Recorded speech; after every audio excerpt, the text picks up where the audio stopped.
Welcome to the Internet History Podcast. I'm your host, Brian McCullough. Today's guest needs no introduction from me, certainly. It's Malik, one of the godfathers of tech blogging, certainly, blogging as a business in general, Web 2.0, and obviously today a venture capitalist. Because he needs no introduction, I'll get right to the conversation, but I do want to just take the time to say that I was so glad that I was able to do this one in person because I'd never met Om before, and he was as much of a gentleman and a warm, just generous, great guy as I had always assumed him to be following his career online over the years. So thanks, Om, for the great conversation, and without further ado, please enjoy one of my favorite episodes thus far with the great Om Malik. Om Malik, thanks for coming on the Internet History Podcast. I'm glad to be here. I would have had you from day one. It's been a long time coming. I like to start up with background because it's always interesting to me how people find their way to tech. I think you went to school for chemistry at first. Were you going to be a doctor or something? Hell no. Hell no? I'm like major disappointment for my parents. Like most Indian parents want their kids to be doctors and engineers. Mm-hmm.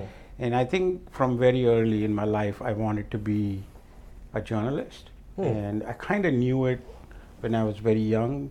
I just didn't know what it entailed. In a sense, I used to read magazines, and they would inspire me, and I felt like, wow, most people would be like, oh, that's a great story, and I was like, damn, how much fun the guy who wrote the story must have had. So you're paying attention to the bylines and like, what is that guy's job like? Yeah.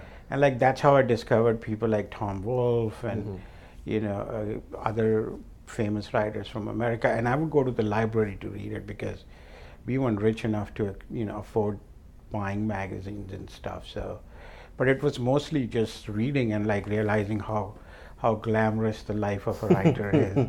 Not true in hindsight, but at that time when you're young, it influenced me. But life, as when you're growing up in a lower middle class family, is that you have to optimize for a job, your education has to optimize for a living. And I ended up, joining school for chemistry as my major. I did not have any plans to be, even though I said otherwise to my parents, to be a doctor or an engineer. Maybe an architect, but that was the most traditional job I would ever do in my mind. And I had not read Ayn Rand by that time. So just to be clear, I just felt, making buildings was kind of cool. Yeah. Like, I was very interested in the cool aspect of everything. And I think somewhere along the way I figured out my mind was more towards the creative end of the spectrum and not towards the science end of the spectrum. And that's how I got started into journalism, and I wrote about anything and everything. Well, is it in school? Like, do you join the student paper or anything like that?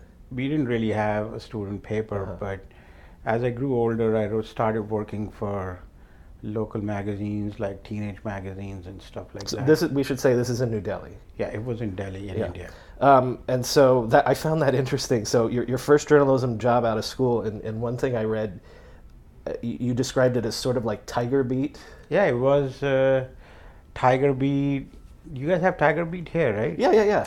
I think it's still around. Smash Hits in UK. It was like a pop magazine, but with like total influenced by British culture, less American culture, and focused entirely on like high school and college students. Wow, so you're... Yeah, it was kind of weird publication. The name was The Sun, Uh-huh. the Weekly Sun, Uh-huh. and it had weird things like pin-up photos and the whole 9 yards. So you're chasing around pop stars essentially. That's your first beat. No, actually, it was mostly rewriting stories in international papers for the magazine. But I mostly covered high school events, college events, university events, and I also did some actual reporting. I kind of covered. There was a spate of terrorism in India, and there was a few standout cops. I kind of wrote about them. Went on the road with those guys to write about them. So I covered pretty much anything and everything. Wrote about movie stars. In India, movie stars are bigger than pop stars. Wrote about a lot of movie stars, which is kind of fun, you know. So how did you get that job, that first job? The first job was actually I met the editor of the magazine at a nightclub. And I said, dude, your magazine sucks, and here is why. And I gave him my reasons, and he said, if you're so smart, why don't you come work for me and fix it? And I said, oh, it's like, you shouldn't open your mouth. You don't realize, like, sometimes you actually get what you want. And I didn't want the job. I just was like being, like, flippant about it, and like it kind of came back to bite me. And then I was with him for a very long time. He became a great mentor and helped me along. And do you want to name him? His name is Mukesh Khosla, and yeah, he and I, then we started something together, and then I realized that, I needed a bigger pond to swim in. Right. So this is the late '80s that you're essentially freelancing and doing all sorts of journalism in India. Why you come to the U.S. or you go to Europe first? But you're saying you wanted a bigger pond to swim in, and well, I went to Europe for a few months just to kind of, figure out what was happening. Wrote a lot about, overseas Indian community and about stock market, bond markets at that time, and so on and so forth. But when I discovered CompuServe and the computers in a way that's like, first time I used CompuServe was on a computer owned by a friend, and I was like, man, that thing, there is something to it, and I had no idea how to explain. And I did know that because I came from a somewhat of a limited background from a monetary standpoint, like even phones were like a big deal, and I felt, wow, if you can send a message to each other for free, it's way cool. Like I would not be limited to talking on the phone, which not everybody has. And I said, what if everybody could just talk or communicate for free? That was the way I thought about technology from the first time when I came, when I experienced it. And I think then I got sucked into CompuServe world of like, forums and magazines and information. I just kind of knew that this was something. And then I read some stuff online, in magazines. I went back to India and I was going to the libraries doing research, and I discovered articles about, the ARPANET, which is the precursor to the modern internet, and information superhighway, which companies like Telecommunications Inc., TCI, which later became AT&T, which is now part of Comcast. Oh, okay. Right, AT&T, the cable part. The cable part. And so I was intrigued by all that. I just felt that the power of, instant and cheap communications, that I understood because I came from a somewhat of a limited background. And mostly I always felt that if people communicated more, it would just be great.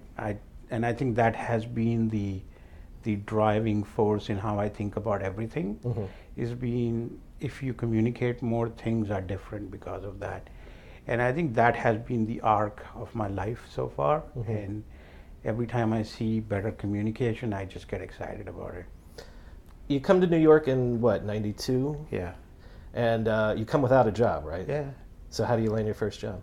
Knock on a lot of doors and, do some, odd jobs. And I ended up freelancing mostly for a lot of Indian papers in India, which is how I really paid my bills. And like India Abroad and things like that. Yeah. And then I ended up working for after a couple of years, I landed a job at Quick Nikkei News, which is where I really found the technology beat, and I got the training to be a good tech reporter. And so again, a great editor.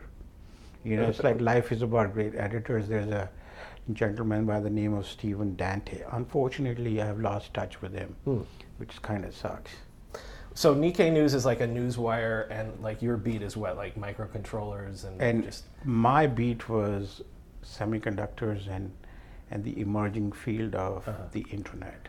So the internet at that time was not Netscape. It was companies like UUNet Technologies and PSI Net, people with ISPs and MCI and people who were doing the backhaul stuff.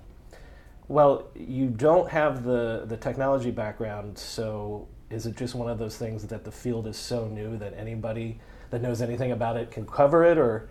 I was very well read, just to be clear. I would read about technology and internet and everything all the time. I was very active and, would purchase all the magazines, and that was my life, was I had a day job, and the evenings I would just spend time on tech and learning about computers and all those kind of things. You'd read books about it.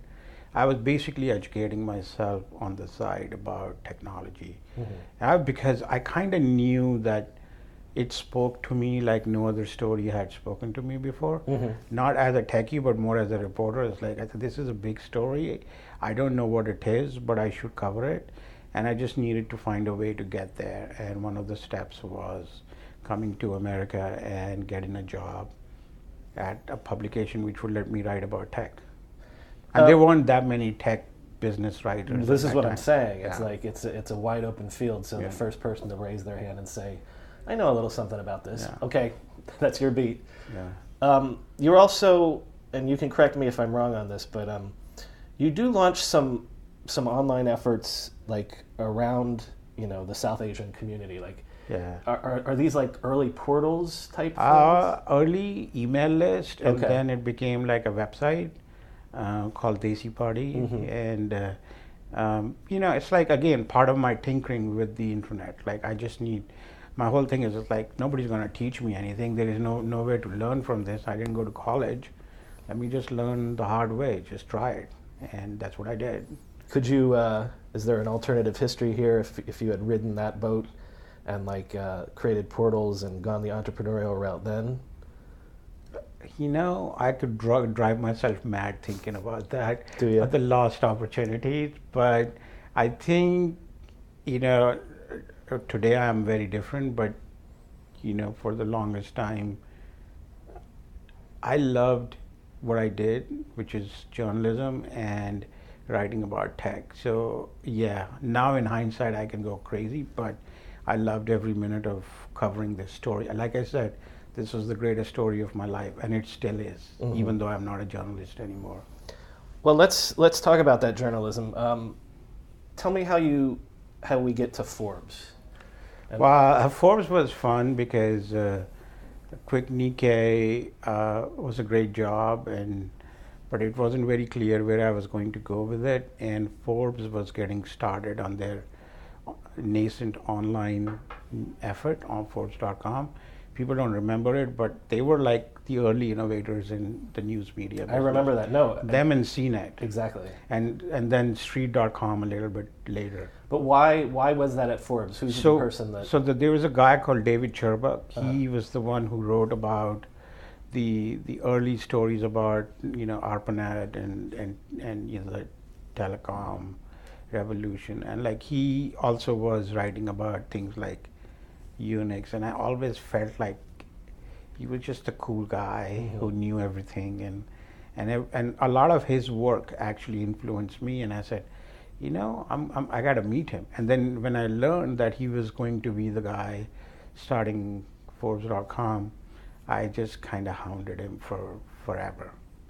And again, I think we need to underline how early they were. Like that launches in like 97 maybe? 96. 96, okay.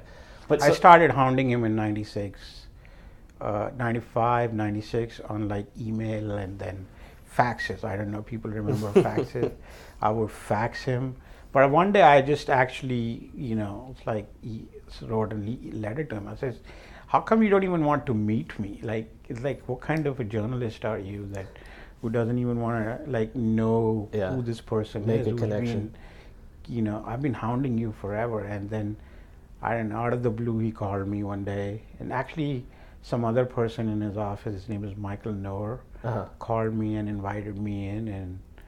And then the rest is history. Well, so there's two things about Forbes then at that point is they're very early in terms of having an actual newsroom, a staffed newsroom that's going to create content specifically for online. Mm-hmm. Like, it's not till 96 that New York Times goes online for the first time. So this is early days. But also the fact that you guys are covering tech as an industry, you're really early at that as well. Yeah. I think, and the reason it was possible was first, we had a great leader. I think people don't talk about David and his role in technology, journalism, right? Like it's completely forgotten over a period of time. He was like really visionary about the whole business of online media. And plus there was Tim Forbes who decided to back us, right? Like more importantly, people talk about Forbes family as the Luddites, but Tim is the one who gave a big chunk of money to David and team. A big chunk is relative, now it's whole different. But at that time, against the wishes of a lot of people in the company, the print people at Forbes did not like the idea of online Forbes. They didn't like the idea of an own staff. It didn't like the idea of being even in the same office, like so much so that they put us in a different place. I think it was between David and Tim. Those were the two like power sources behind why Forbes went online. Everybody, New York Times people, everybody that I talk to remembers that sort of, it's sort of turf protecting, but they didn't like the online getting their own separate space, why are you producing for online first instead of, the print edition? And it seems crazy 20 years later that's the tension, but. I mean, that's what, in hindsight, that's the business which kind of got them acquired as a company. Like nobody cared about the magazine. Magazine is just like such a joke right now. Right, yeah. But that time, the magazine was something else, They had great journalists, they had great editors like, Jim Michaels, Gretchen Morgensen, that's like, Stuart Pinkerton. Like they were just like so, Damon Dolan was another guy who was like, Peter Kafka was on the print side of things. Now he's an online convert, but that's a different story. Well, but back then, nobody, like, what's his name? Roth, who's the editor of LinkedIn now, again, was on the print side. They were the golden boys of Forbes magazine at that time. Lee Gallagher, who's the managing editor at Fortune now, and all these people were there all at the same time, trained by the same editors. Some of us were on the other side of the fence, like, the family nobody wanted to talk about. The redneck cousins is how they would call Well, this is getting a little ahead of it, but I mean, eventually, it becomes the story, because I remember Forbes ASAP as a separate, section and things like that. But let's talk about that. Covering tech becoming the story in the dot-com era, and suddenly it's the biggest story, certainly in town and in the world, and for business and finance. What are you covering, and just contextualize for me what you remember about the dot-com era? So, there is multiple ways I can take this. So, what was I covering? I was covering Intel, Microsoft, Intel, Sun Microsystems, Cisco Systems, networks, optical technologies, chip technologies, the real technologies which powered the internet. Very little of actually Netscapes of the world. mostly because there was other people who were doing that, and I just was good at covering the under the hood stuff. And so I covered networks very extensively. I looked at a lot of the financial models of companies, like, and I looked at incubators. Like there was companies like IC, CMGI and Internet Commerce Group, and all these people, which were like incubator holder companies. They've come back now as something rebranded, as studios. Right. Yeah, and so I covered all that, and like I just was out there all the time. I worked basically 18 hours a day. I was like a kid in a candy store. There was like stories everywhere, and there just wasn't enough time in the day. I mean, I still remember writing 3 to 4 pieces every day, and still having like, come on, I can do one more. Like, and there was no quota or anything. Like, there were just like, there was the whole industry was so new that it was great to be part of it. Yes, there was like, a little bit of bubble environment, but it was exuberance, not greed, which was driving it, at least in the early days. I was going to say, I can see that in 97. But by 99, do you start to... I think the 2000 is when the greed took over. I think from 96 till 2000, it was still a lot of exuberance. People were wild-eyed. Like, it was like not like I can get rich if we just like, there is so much opportunity kind of a feeling. And, but like you were seeing more and more, people who I call, anyway, I'm going to, as I restrain myself. I think there was a lot of... Somebody said once on here, when the pretty people show up. The flim-flam people came towards late 99, mid 99 to I call the flim-flam group. And, the people who are like, they wear like fancy clothes and stuff like that. But, the real tech people were still kind of making things happen. Like, Sun Microsystems, a great company which no longer exists, talked about a network computer at that in that time, which was like my big story. It was like having an iPhone like story at that time.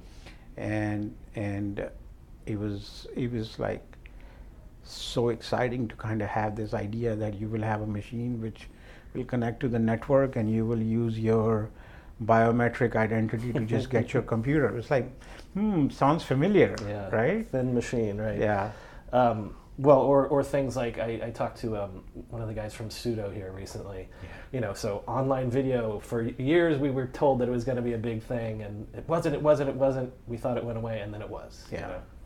I think the biggest challenge as technology people is to remember that you can be very early or you can be very late. Timing it right is the key thing. But it was like a lot of exuberance in the early days. The greed took over in the late 90s, and it kind of just has been increasing since then, like slowly and slowly. And mostly because people figured out, like, this is where there is money to be made. I think you see things like, consultants like McKinsey and Bain consultants, bankers, lawyers start companies. That's when like you're ending towards the end of like a boom, and bubble is about to start. Well, you do. I'm not suggesting that you got a taste of the greed, but you do jump to the money side in '99 briefly. Yeah.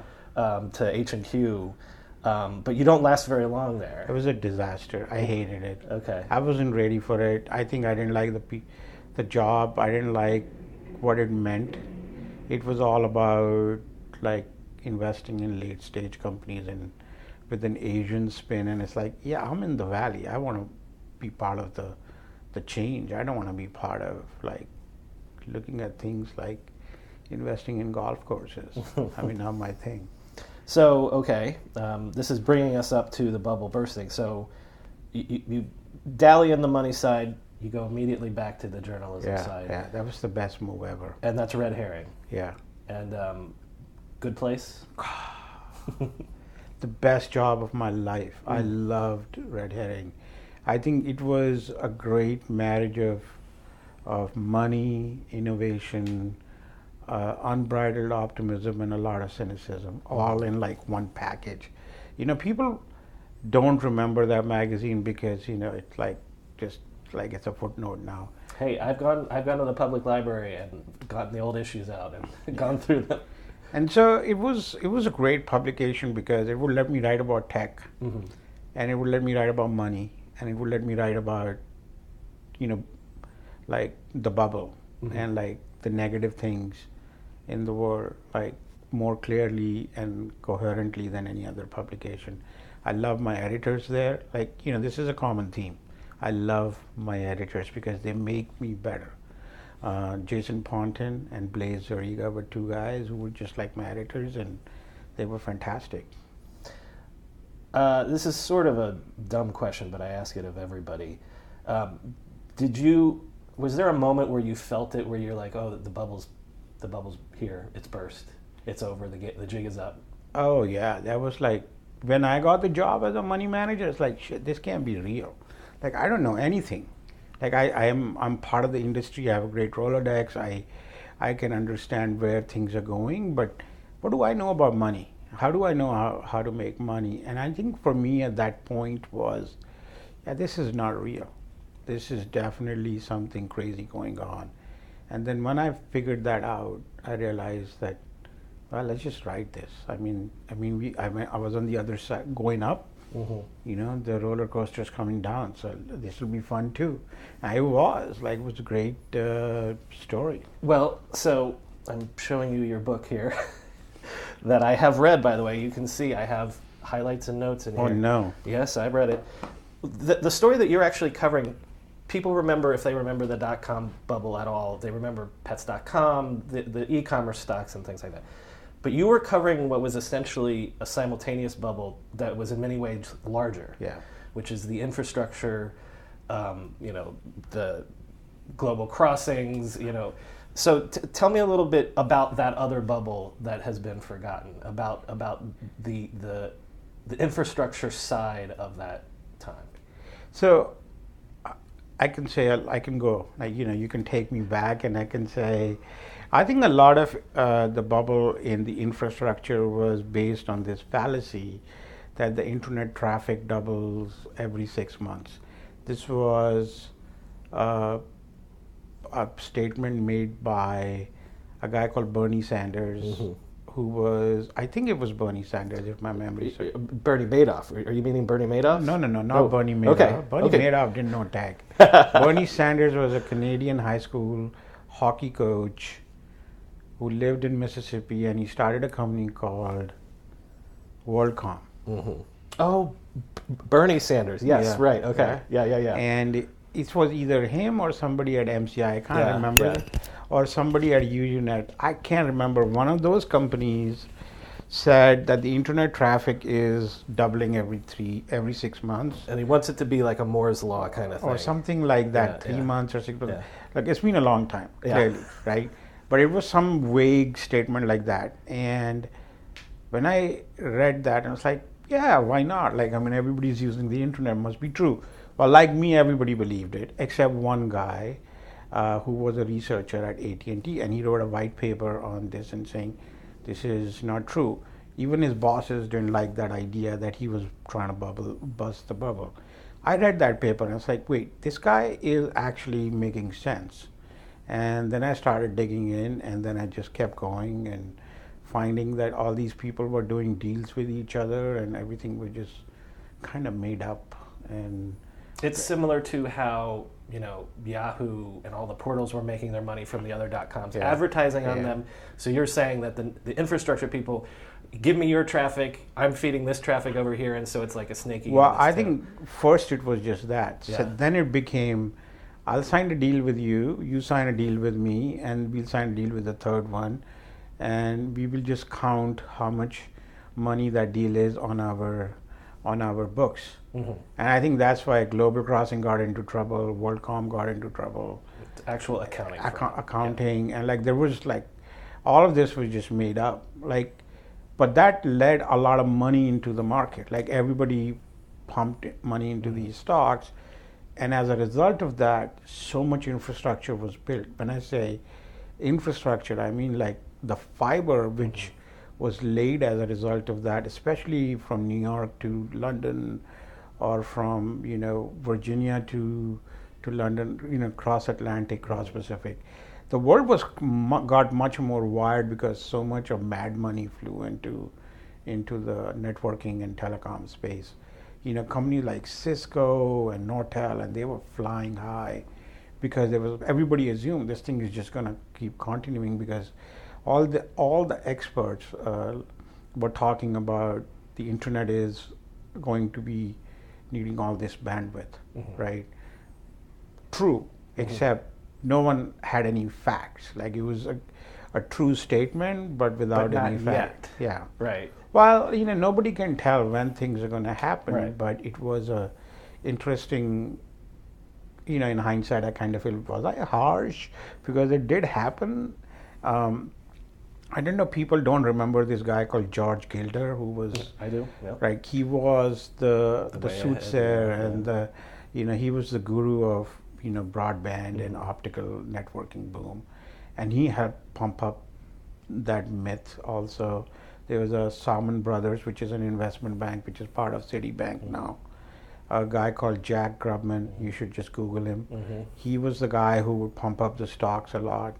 And all that money led to massive demand of hardware and networking gear, and it created another bubble which was like not backed by solid fundamentals of business. And it was way bigger than the dot-com bubble. In terms of money, money lost. Yeah. And for me, it was like, that's a bigger story. Nobody's chasing it. I'm just going to go there. Let industry standard go after pets.com. I don't care about that. But I'm pretty sure pets.com got more page views than Global Crossing. Global Crossing. Yeah. Well, I've said this, I think, on the show before, but I mean, you're right when you say that they weren't wrong in the end, because people like Google, after the bust, get to take advantage of this really cheap dark fiber. Right. And so it's the fact that Web 2.0, which we'll get to, is able to start, all these companies are able to start up so cheaply, is because all that infrastructure was laid in this bubble that we're talking about. I think a lot of it, when you look back, everything is connected, right? Like, I don't think each thing, like anything, has come as an isolated thing. A lot of the technologies at Google, flew from Bell Labs and Sun Microsystems. Like, we forget that those were the great innovators. And someday when Google ends, those technologies are going to flow into other parts of the ecosystem. It just is part of the great, tradition of technology industry. Circle of life, as they say in the Lion King. It is, right, And I think I've actually joked about this, is that modern web, the modern internet is, standing on the carcasses of a lot of great whales, right? And that's what it really is. But like I was going to say this, my favorite saying, which I say most of the time, is, in hindsight, you're either a genius or an idiot. If you're smart, if you're lucky and you're right, you're smart. And if you're lucky and you're wrong, you're just an idiot, right? And I think as a reporter, you're always running the risk of being on one side or the other. I've been more of an idiot than more of a smart guy, so I'm okay with it. Oh, I don't know. We're about to get into the blogging stuff, so you were ahead of the game on that. Before we get into the blogging, let's mention Business 2.0, also a good place. Great place, great editor, Josh Quittner. Yes, of course. Yeah. There is a theme, and he knew how to package my madness into like stories which more and more people would read. So Forbes was an early online crowd publication, very financial audience. Red Herring was very technology, Silicon Valley tech community and finance community audience. Business 2.0 was a wider business audience, and I think each step has helped me get, a wider readership. And Josh would take like all these trends I would cobble together, and I said, this is a great story. And he knew how to kind of package it, right? He was just like, oh, we can do this. And I remember I was like, we're coming to an age which is like we'll go into Web 2.0, where we can assemble companies with like open source software, Everything off the shelf. cloud services and stuff like that. And his whole thing was, oh, sort of like ramen noodles, like put them in water and the noodles are ready. And I said, yeah. So that became the idea behind the Insta company. I kept telling him about the trend of like small companies being acquired by big companies because they develop specific features which big companies need, and they don't really have to take on the cost of building them in-house and hiring people. That now that trend has come to be known as acqui-hires, Right. and like, but that continued for a long time. So there was like 4 or 5 stories like that we did, and he really helped package them.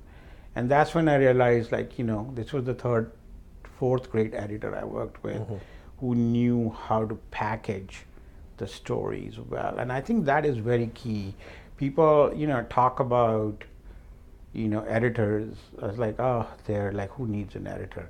A great editor takes like an idea and turns it into magic, right? Like, I mean, we may not be big fans of folks like, Tina Brown at the time, but like, good Lord, she made a great magazine. She put great stuff in a package you wanted to read, every month at Vanity Fair.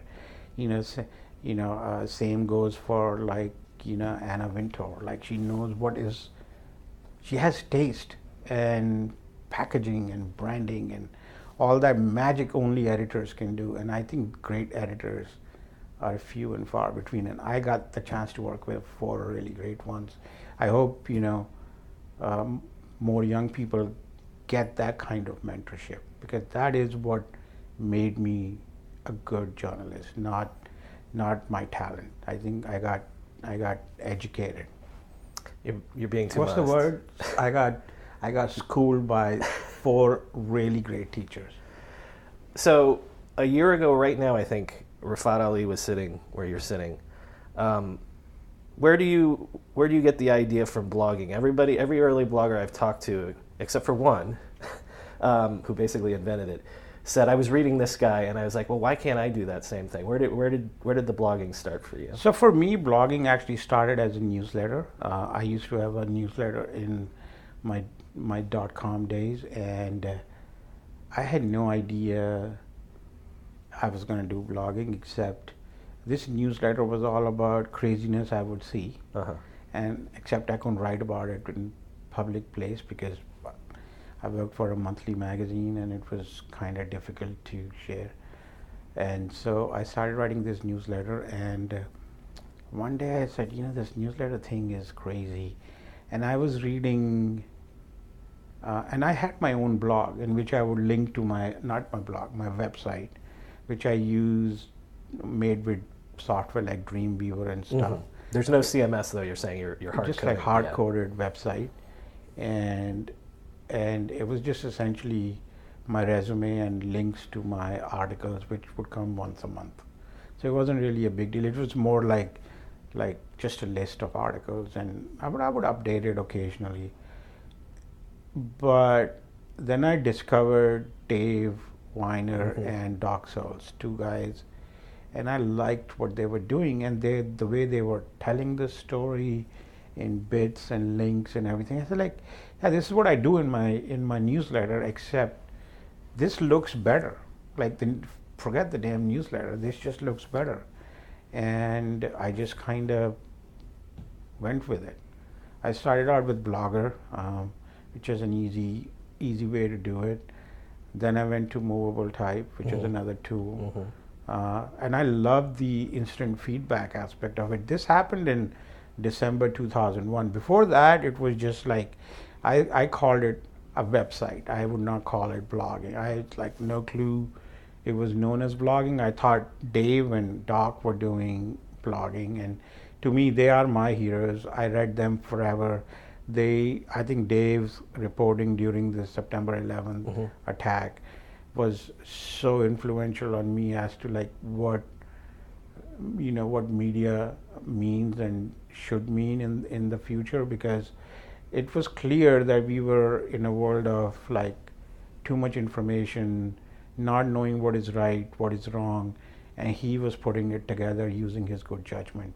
Or to some people, not his good judgment, I don't care.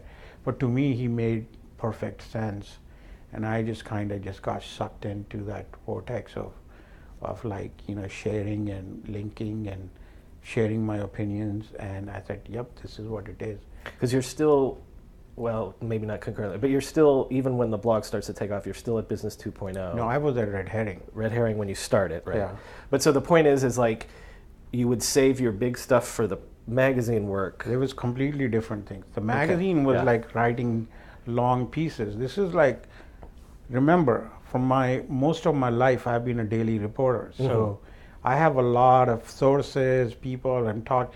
I mean, not now, but till like 4 years ago, I would make between 30 to 50 calls a day to all my sources, just checking in an actual phone and not emails or texts, right?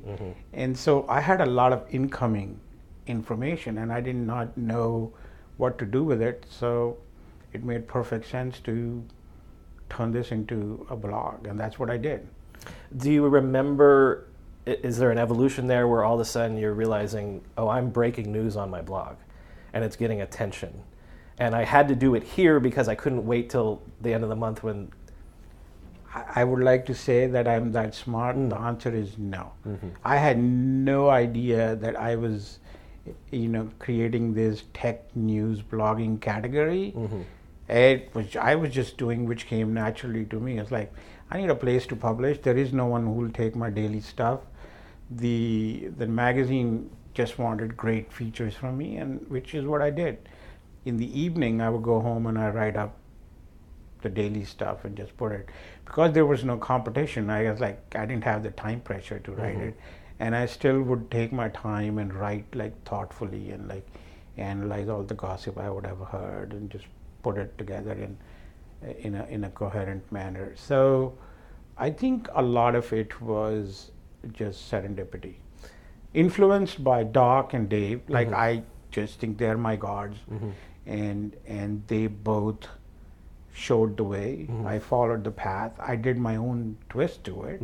I came up with more original stuff than other bloggers, but it was mostly because I was like, I'm a reporter. I have daily news. I have daily information. This is a great way to tell the story. I don't have to write a lead. I just can write 2 paragraphs and be done with it. And it's like, it just was like Newswire reinvented for me. Well, what about the idea that the story finds you again? That you're in the right place at the right time, we're getting into Web 2.0, where all of a sudden there's a new startup that you can report on, a new technology, Ajax comes through, there's, Flickr and things like this. Being on the scene for when a scene starts to arrive again. Do you think that was just serendipity? I mean, so it's a lot of it is serendipity. A lot of it is also knowing and believing in the industry I cover. Like I said, this was the greatest story of my life. I knew it deep down that the decline doesn't mean it's over. Right. PCs had gone through a bust and they came back, and like so did the other client server technologies. And it was just, for me, this was a story of tech, whether going up or going down. I just find tech fascinating. I think tech is the only industry where you invent a brand new future every day. Every person would invent that future every day, or at least for most of my life, that's how I felt. And so when I would go to the parties after the things had gone south, and there was just like a few thousand people left in San Francisco. And we would just hang out, and then through the ashes, Web 2.0 rose up, and we would just write about the interesting things which were happening, because there were. So this is the unfortunate part of all boom bust stories, is that when there is a boom happening, a lot of industry reporters and publications show up, right? They cover it and they pump up these people like stars and they make them into geniuses, and then the market collapses and then they are all evil, villains and everything. So it's just classic, like everything. We build up Michael Jackson and we drag him down. We build up Prince and we drag him down, and it just is like the weird American sport of like building and dragging down people, and that's what happened. But for those of us who are believers, there is still, technology is not over. The financial flim flam is over. The tech was still there. The pieces of tech were still there. And the more I covered telecom and optics and networks, the more I realized that we are all getting more and more connectivity. We are getting more and more bandwidth. And to me, that was like, the internet is not over, right? The version 1 of the commercial aspect of the internet didn't work out.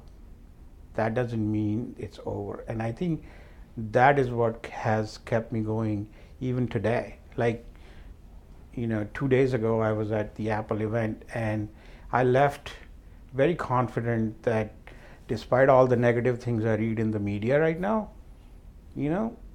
great stuff is yet to happen, and we just don't know what the great stuff is. So as far as I'm concerned, it's an opportunity. And I think that's what being here for so long and having seen the cycles of up and down has taught me, is that there is always another opportunity. The Web 2.0 we didn't even know it was Web 2.0. We just knew all these companies were inventing new things using all that had come from the madness of Web 1.0.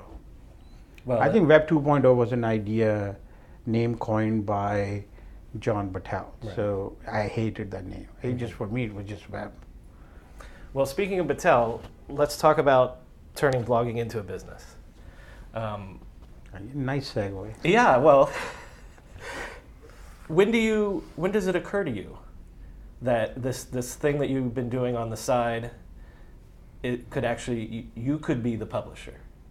So I had a great job. Like I said, I love Josh Quitner. I love Business 2.0. And I love the fact that I could put Google ads on my blog and the money would go straight to my bank account. And I would still have a salary. So it was great. It was a profitable, very profitable operation. And so I liked doing it, given that my salary sucked at Web Business 2.0. I kept doing it, and it was like I had met Rafat and Michael Arrington during the time, and they were both like, dude, like, why are you working for somebody else? Why aren't you doing it? It's like, so Michael and I have become friends, and he said, you're inspiring me to do my thing. What the hell is wrong with you? You should not be working for the man. And it's like he's very passionate about being independent. And then I had met Tony Schneider during the course of writing a story. From Automatic, we should say. Yeah, he's the guy. At that time, when I met him, he was the CEO of a company called Odd Post. And they were part of my story, New Road to Riches, which is what I wrote about, which has now become the acqui-hire trend. And he and I became friends, and through him, I became friends with Tony Conrad, who started companies like Sphere and About.me. And we would meet often and we would talk about it, and they would both hound me and say, like, dude, you're like so well read, people love you, blah, blah, blah. Why aren't you doing this as your own business? And I was like, I don't know. I like my job. I like my boss, and this is just additional money. And then one day I come back from a trip in Toronto. I come back and then I call up Tony and I said, you're right, I should do this on my own. Because at that point, what happened in Toronto was Matthew Ingram was interviewing me there, and he says he was interviewing me because of GigaOM, not for Business 2.0. Right, and to me that was like, you're the story now. Yeah, I mean, it's like, that makes no sense. But and when on the way back, and I just was very clear that I'm gonna go. I called up Tony and I said, like, what should I do? And he said, why don't you come meet my partners at True and see what we can do? And like literally overnight, we got set up a meeting and they funded me. And next thing I know is like I'm starting a company. Like it happened so fast. Like it literally happened in a couple of weeks. But there was been like 6 years had gone, almost 5.5 years had gone into it beforehand. But I was just like happy with the money. Well, and the Battelle segue is you sign up with Federated early on as well, and so mostly because I just like I don't want to hire salespeople. I don't want to manage salespeople, but in the end, you realize that you don't outsource your most important job, which is making money. But it was great because it led me to that one trip. Like I actually was very surprised that people would talk to me just about the blog and not my job. And I was like, I'm writing these amazing stories. How come you're not talking about them? And like that actually bugged me initially. And I was like, okay, well, if they're not, then because they're reading your blog every morning. Yeah. Okay, so you go fully pro with that in what, like 2006? June 2006. Okay.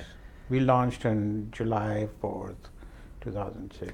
Give me a sense before we get into running the company. Give me a sense of that time. Arrington, people like Richard McManus, competing for scoops. All of a sudden, there is this ecosystem of people who love technology and competing for scoops. I think that is the crucial difference. For the longest time, tech industry was covered by people who were looking for the negative story, and here we were 4 or 5 people who were just like, there's great stuff happening. We got to write about these guys. The rest of the media is not going to do anything about it.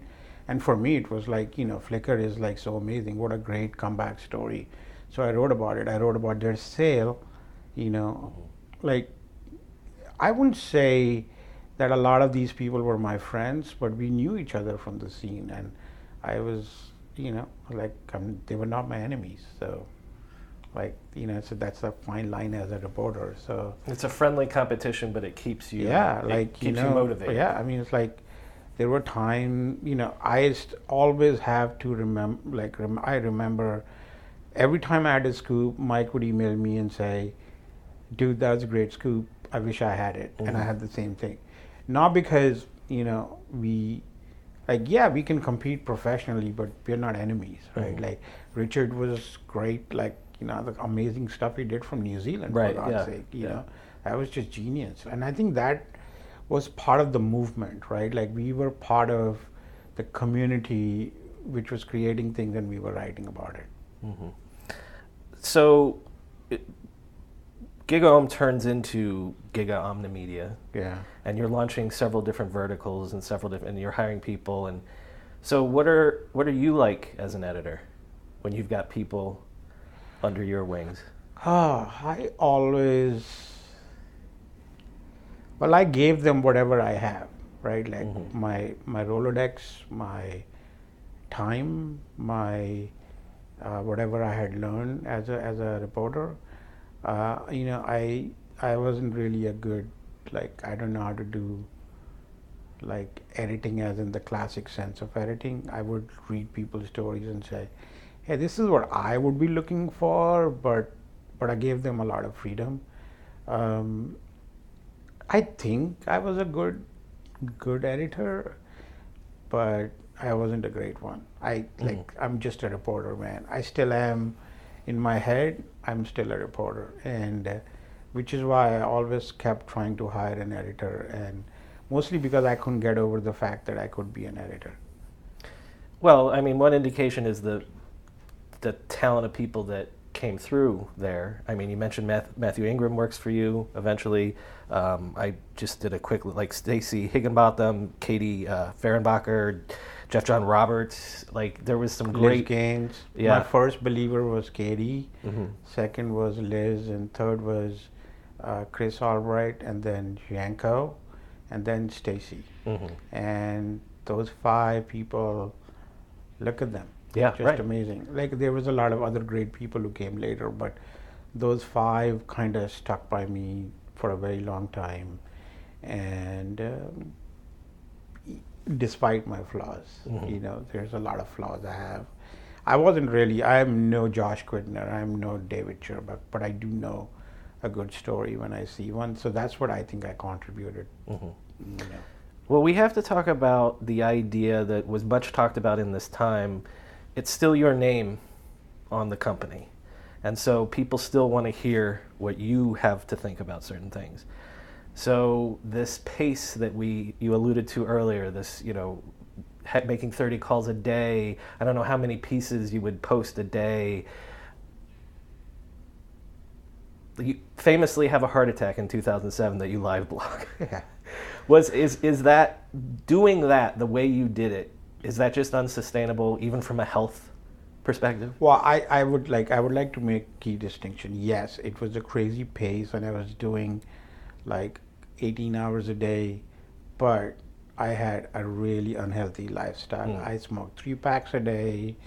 I drank to come down, and I drank coffee to get up, and that essentially led to me developing diabetes and high blood pressure, which led to my heart attack. Except I didn't know any of these things, that I was sick. I thought I was Superman. I can work 18 hours a day.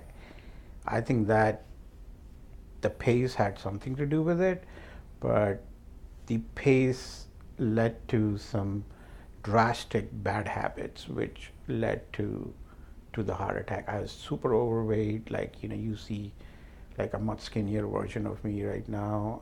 I was eating so unhealthy, and I was smoking, like I said, 3 packs a day. That alone can kill you.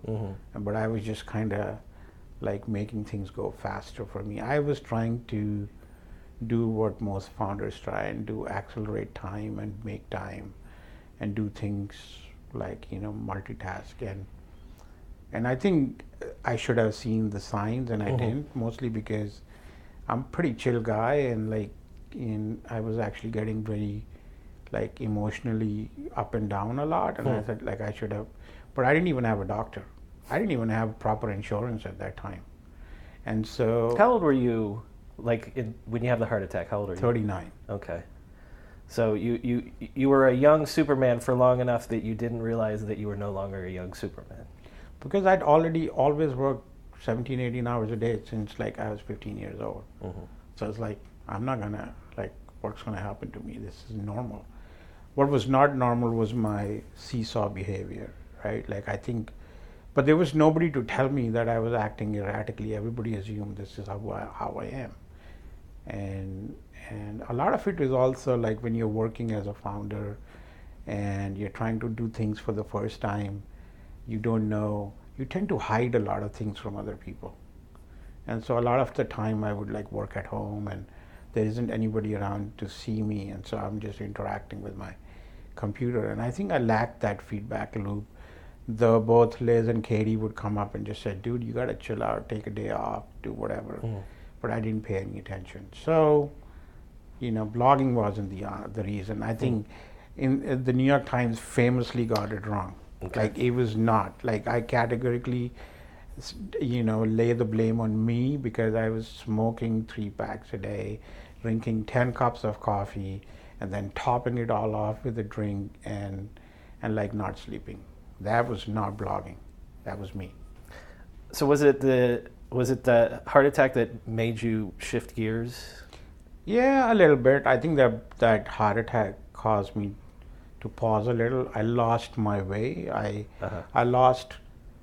think I've always believed in I can do this. Even if I don't have an answer, I'll figure it out. And I think for about 18 months I was lost. I didn't know what to do, and didn't I think my self-image was a little bit shaken up, and it became blurry, and I actually ended up taking a step back. I wasn't interested in scoops didn't really matter at that point. And I think that really was, in my mind, a big life shift for me.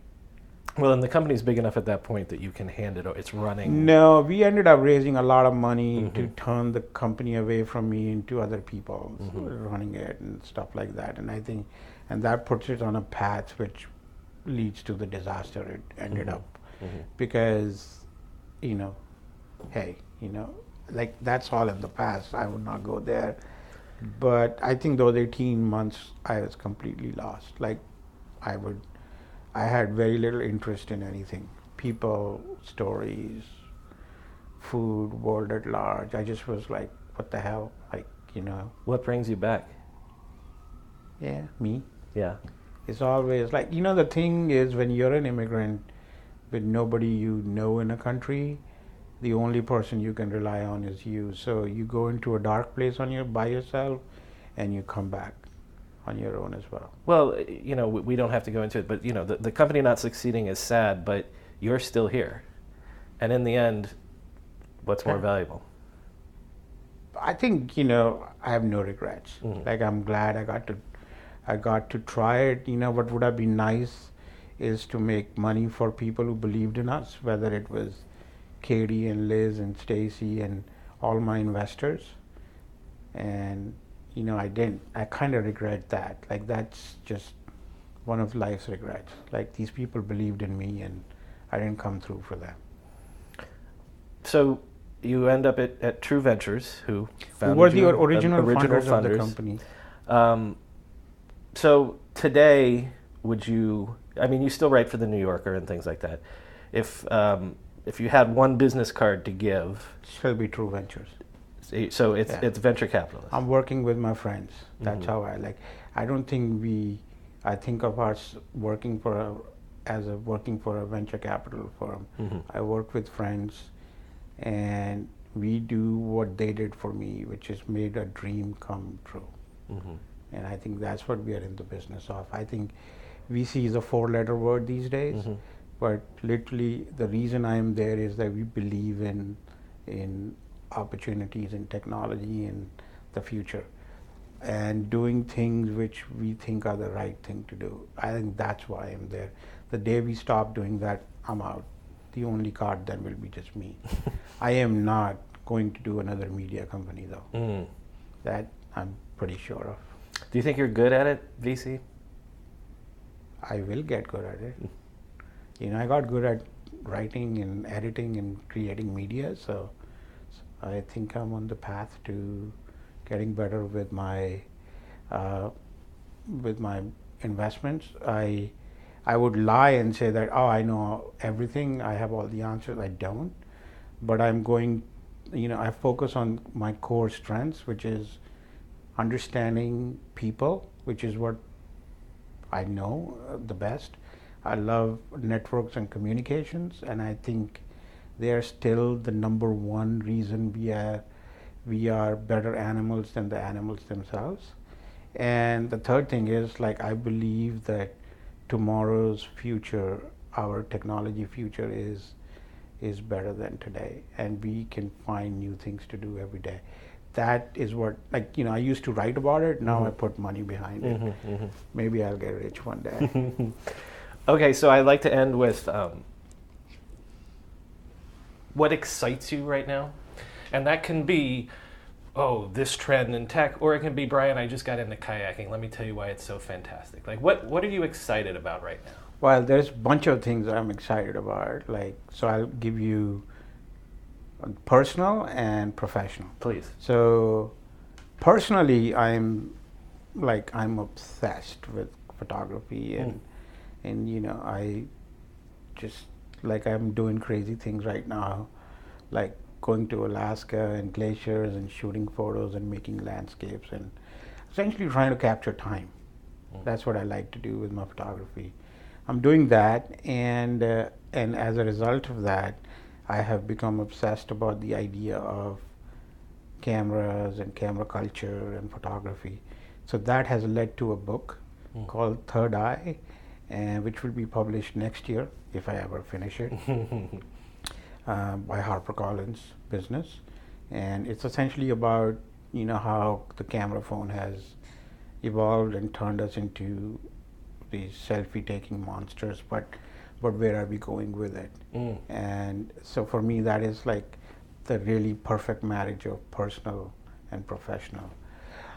Professionally, I am completely and absolutely obsessed with the idea of how camera has gone from a device of creating an image and capturing a moment to capturing raw data and turning that into intelligence, insights, and something more than that. You can call it augmented reality, you can call it whatever, but the camera as a device to capture data, a sensor to capture data, is my professional obsession right now. And that means it will lead to demand for more intense hardware, more intense chips, more intense networks, more intense software, better artificial intelligence, more machine learning.